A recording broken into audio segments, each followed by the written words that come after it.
Hey Internet, it's me again. Now, there's been a lot of shooters in the news lately. The new Call of Duty trailer released not too long ago. Splatoon's been talked about all year. It was a huge hit for Nintendo. And we still have Halo 5 and Fallout 4 coming later this year. So everyone's kind of on a shooter kick right now, as they have been for the last decade. I personally don't really understand it, but I figured, you know what? Let me review a shooter and kind of jump on this bandwagon. So I looked around and found what is probably the most obvious choice. Doom.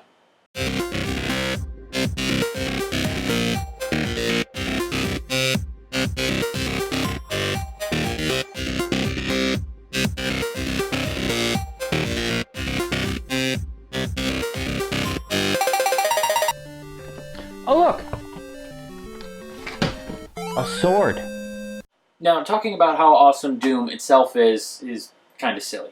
At this point, I don't think there's anyone out there that hasn't played it, and if they haven't, they're probably not going to, and they're probably also legitimately insane.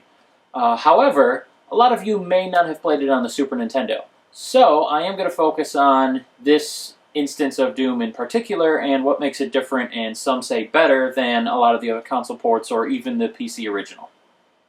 Firstly, and what's usually most noticeable because it's right in front of your eyes, is the graphics. A lot of the levels have been retextured. The ceilings and floors have actually purposely not been textured. And because of hardware limitations, you also notice that the enemy sprites are always facing you, which is kind of creepy because it's like those weird old paintings where the eyes follow you around the room. Same kind of deal here.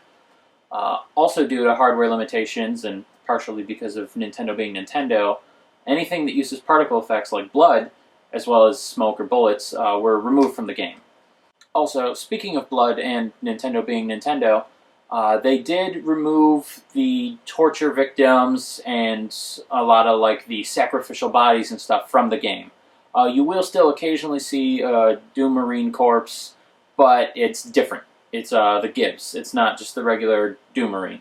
So they did tone it down a little to make it fit Nintendo's somewhat family-friendly standards. Nintendo also claims that all references to hell were removed because they are 100% adverse to mentioning religion at all in their games. But that's not entirely true. The first level in the third chapter is actually called Hellkeep, and you'll still see an inverted cross every now and then strewn about in the game. They removed a lot of it, but not everything. So, slacking Nintendo, gotta get on that. The graphics aren't the only noticeable change, though. Another one that a lot of people actually praise is the music. The music in this game, unlike some of the other consoles, is not just a watered-down version of the original PC meaties. This is actually completely new arrangements made on the Super Nintendo hardware, and it actually sounds pretty good. For a comparison, here's the PC version of the original right here.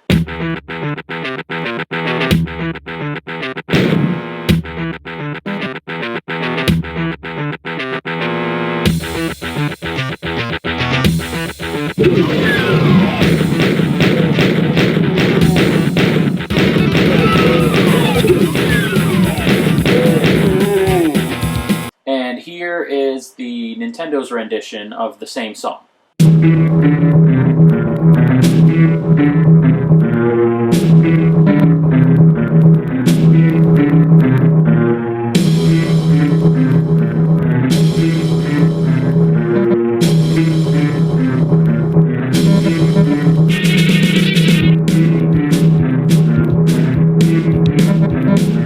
As you can see, it's different, but it's different in a good way.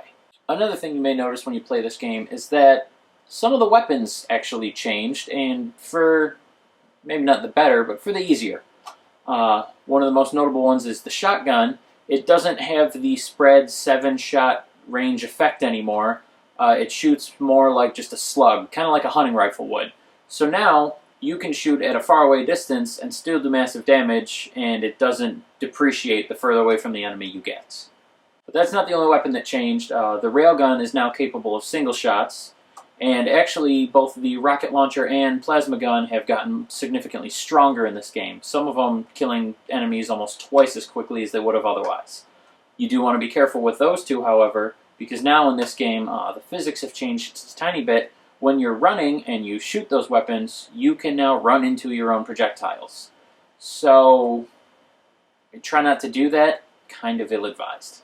But, you know, whether the differences are loved or hated, it's still Doom. At the base of it, it's still the same game that every single person loves. I can't think of a single gamer out there who hasn't played and enjoyed this game, regardless of whether or not they even like shooters. Myself, for example, I generally can't stand the genre, but I've logged countless hours on this game. And if you do come across someone that doesn't like Doom, it's probably the kind of person you want to stay away from because that's not the type of craziness you need in your life.